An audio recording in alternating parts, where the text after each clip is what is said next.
大家都知道，自从俄乌战争爆发以来，俄罗斯黑海舰队就一直频频受创。这不呢，在10月29号，俄黑海舰队发生爆炸，导致4艘军舰受到牵连，其中包括1艘护卫舰和1艘登陆舰。而经过这次事件呢，本就岌岌可危的黑海舰队更是面临重组的危机。可是各位不知道的是，黑海舰队早期其实就是隶属于乌克兰海军的。那么现今该舰队为何会在俄军立下呢？别急，跟着大兵一起来看看他的前世今生。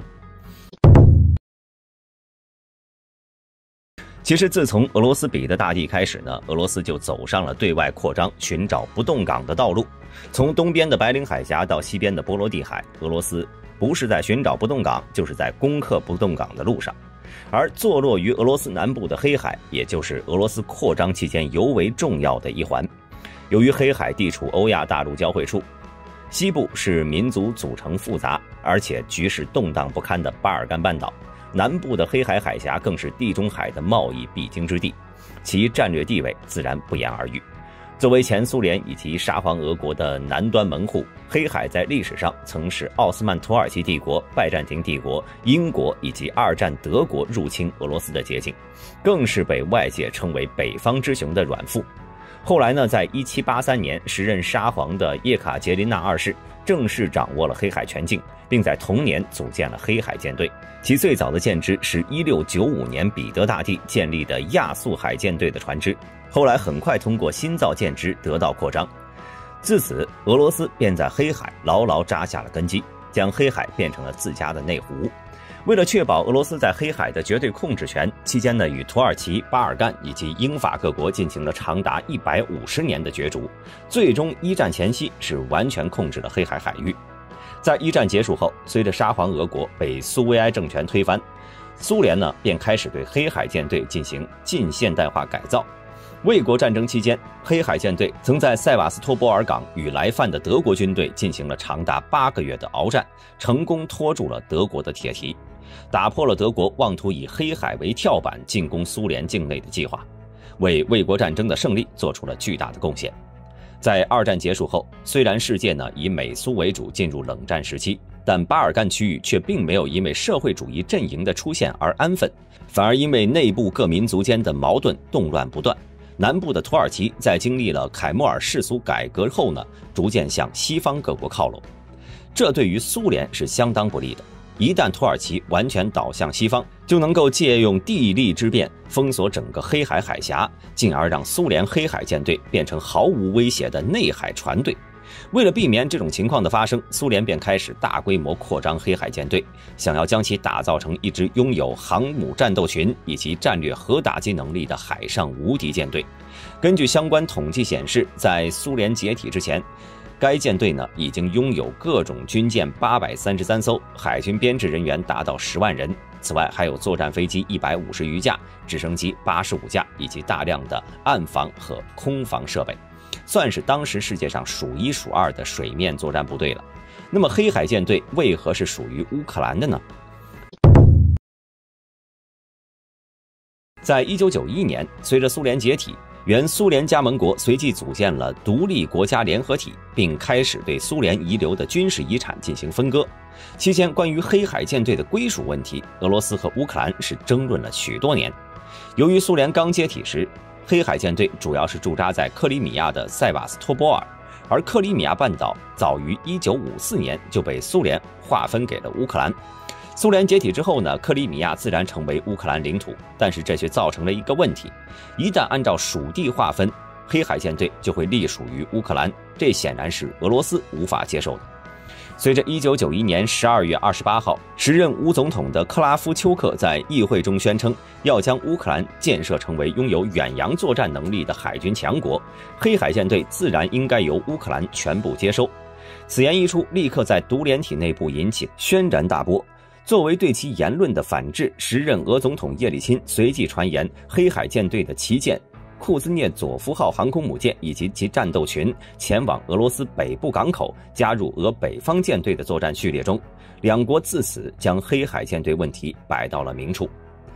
乌克兰方面认为，自从苏联解体后，黑海舰队一直驻扎在本国领土上，自然要得到该舰队的一部分舰艇。对此，俄罗斯虽然不想接受，但是黑海舰队基地塞瓦斯托波尔毕竟是乌克兰的领土，一旦俄罗斯不同意乌克兰的主张，该舰队就会失去苏联时期建造的基地。由于两国意见不一，导致谈判一度陷入了僵局。甚至在苏联解体之初，因为黑海舰队归属不明，出现了黑海舰队没有悬挂俄罗斯旗帜，也没有悬挂乌克兰旗帜，而是继续悬挂苏联海军军旗的情景。到了1992年，经过一系列协商，俄乌双方最终在克里米亚的雅尔塔达成协议。协议里面规定，黑海舰队不再进行分割，而是由俄乌组成联合舰队，由两国派人共同指挥。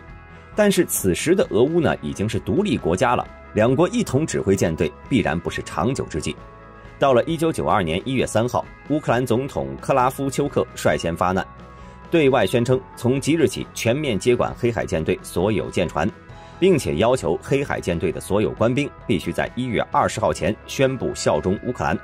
紧接着在次日，俄罗斯军事委员会对乌克兰发出警告，要求其放弃对黑海舰队的拥有权，并对黑海舰队全体官兵发出公告，告知他们已经是俄罗斯公民，是俄罗斯武装力量不可或缺的一部分，不必且不能向乌克兰宣誓效忠。之后呢，两国基于黑海舰队展开再次交锋，期间动用了除了武装部队外的一切力量。随着两国之间的火药味不断上升，对于独联体的其他成员国来说呢，一旦两国因为黑海舰队归属问题而爆发军事冲突，原本就不牢固的独联体必然会毁于一旦，这会让新生的国家很难在国际社会获得相应的话语权。为了避免不利情况的发生，独联体各国开始呼吁俄乌双方采取克制态度。同年3月和8月，在白俄罗斯的周旋下，两国元首于明斯克再次举行会面，并且达成了黑海舰队归属权的过渡协议。协议内规定，此后3年黑海舰队将以俄乌联合舰队的形式继续存在，舰队司令呢将由两国高层一同商定。至于黑海舰队各处基地以及塞瓦斯托波尔军港，也由俄乌共同使用和维护。简单来说呢，就是搁置争议，共同开发。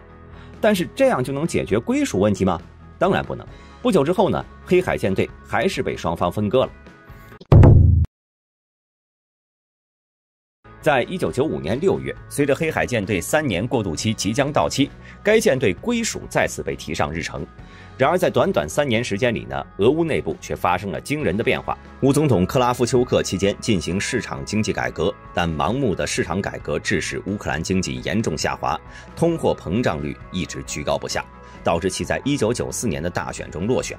而俄罗斯则在叶利钦的主持下开展了复苏市场经济的休克疗法，虽然在一开始起到一定效果，但是由于无法控制原材料价格的暴涨，导致俄国内掀起一股投机倒把的热潮，飞涨的物价很快就摧毁了俄罗斯原有的工业体系。两国糟糕的经济形势使其在黑海舰队问题上力不从心。在同一月，两国正式决定将舰队一分为二，并在1996年1月，俄乌双方高级长官与黑海舰队高层组建了舰队划分委员会，开始对该舰队进行划分。分割的方式也很简单，一分为二，两国平均分配。